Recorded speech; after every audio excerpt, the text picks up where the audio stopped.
Good morning, Nikhil this side. I'm from Raj Lesson Solution. Welcome to my channel. In today's video, we will see how to create a lead in Bitrix24. So grab a seat and hit the like button and let's get started. So first of all, for that we need to open the CRM. Okay, just click on CRM button. You can find the dashboard over here of the CRM. Okay, for creation of a lead, just click on the green button.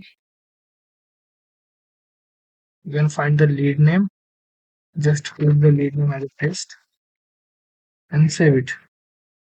So you can see we have successfully created lead in Bitrix24. Thank you for watching this video. If you video is find helpful, don't forget to like, subscribe, and hit the bell icon.